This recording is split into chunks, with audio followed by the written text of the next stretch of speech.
It's all right. Stay calm. It's just me. There we go. You know me.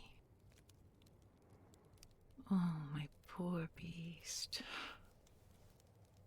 Are you coming around at last? Welcome back to the land of wakefulness. We just about made it here before you collapsed again. I did try to get you to your private quarters, but that didn't quite work to plan.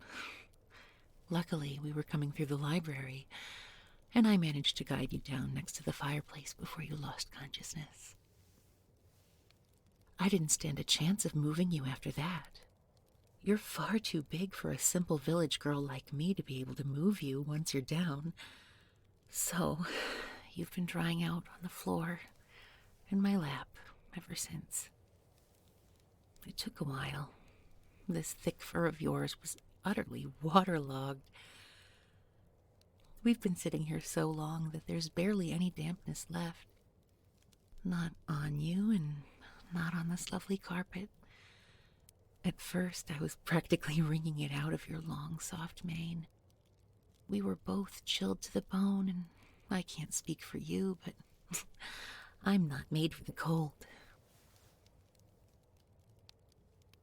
No, I don't mind. I'm grateful to be warm again after my journey back here. I'm not covered in the luxurious fur that you are, and it was quite the storm outside. Your outer coat is so thick and warm, but you'd been out there so long that by the time I'd got back, you were shivering wreck. You poor thing. You should never have tried to wait outside for me in this cold. I don't care how fluffy and well insulated you are. Oh, I can see it's been horrible for you. I'm just going to stroke your lovely fur and lay here with you in front of this wonderful fireplace. Here. No,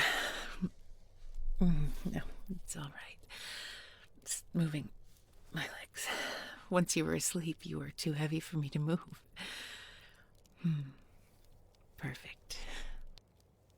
Now that I'm next to you, instead of under you, I can guard my fingers through this mane of yours.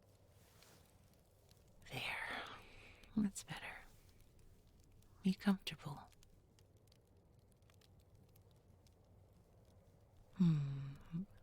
Good. Me too. The smell of firewood has always been comforting to me. I can feel myself relaxing as I comb my fingers through the fur on your neck. You feel so soft. It's soothing to be with you, gazing into the flames in the hearth as they flicker and dance. Oh, let's just sit here and talk for a while. Shall we? Oh, how my life has been turned upside down these past few months.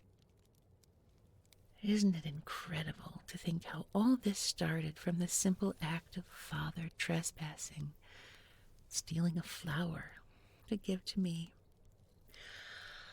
All the same, I'm glad he did. I know. I didn't want to be in your castle at all at first. It seemed cold compared to Father's little cottage. Took me a while to come around, I'll admit. The castle seemed to largely take care of itself. I couldn't find any staff, however much I searched for them, and you didn't help matters. You were large and intimidating. All you did was growl at me for weeks. But you have a tender heart, really.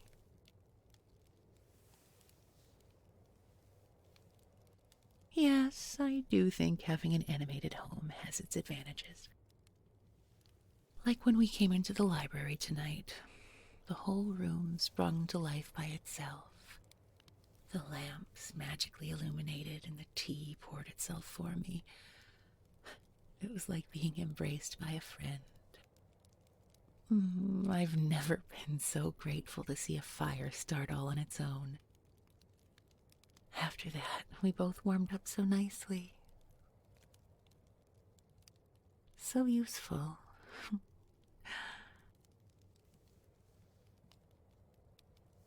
I know I didn't leave under the best circumstances. I just missed my family and wanted to visit. I'm sorry that it took an argument for that to happen. If I must be honest, the plan wasn't to come back at all. I was out. I was free. All I could think of was how after weeks of being captive, there was a chance to remain with my loved ones.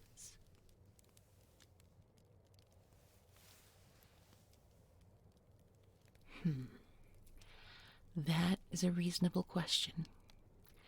What did bring me back? Well, you, of course. I did make a promise after all. And in the end, I couldn't break my word. But as for why... Do you remember you gave me a magic mirror to take with me? I could look into it and see if I missed you 3 times. Well, you don't know, but your little mirror showed me more than I think you meant it to. I think it likes me. Of course it does. The pretty girls are always more popular, even with enchanted mirrors. It couldn't wait to show me your secrets. I wasn't going to return until after the first time I used it. The mirror showed me how you became cursed.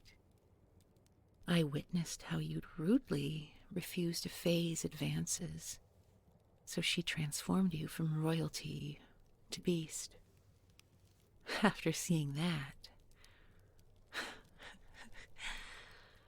I couldn't stay away. Oh, I've never heard you make that noise before. I think you like that little stroke behind the ears. No, it was very cute for such a big, scary monster. It's been a while since I thought of you as being anything near threatening, though, despite the stories I've heard in the village.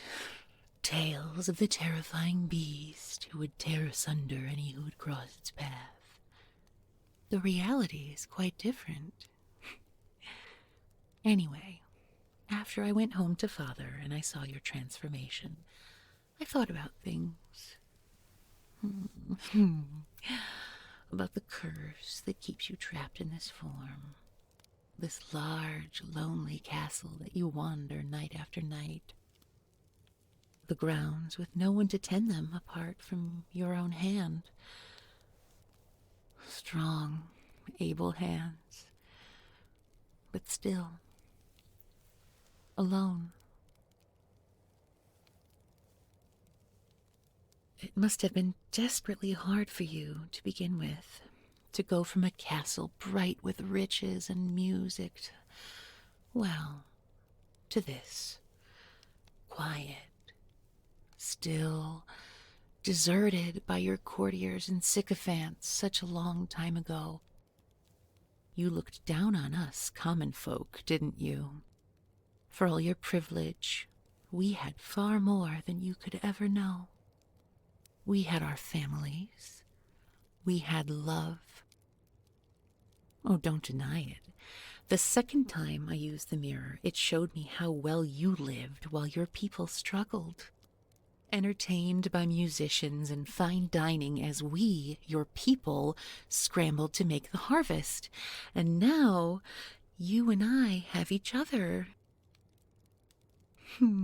I have a castle, and you still have the curse. I can come and go as I please to see my family, my village, but you, poor dear beast, may never leave. cloistered for all time behind an invisible wall as long as the curse holds. The boundary of your estate, the boundary of your whole world. When I looked into the magic mirror at Father's homestead for my third and final viewing, I saw you outside. That was how I knew you were freezing to death on the steps long before I ever began my journey home. I knew that if I hadn't come back when I did, that you would simply waste away, heartsick and alone. I had seen you there already. You needed me.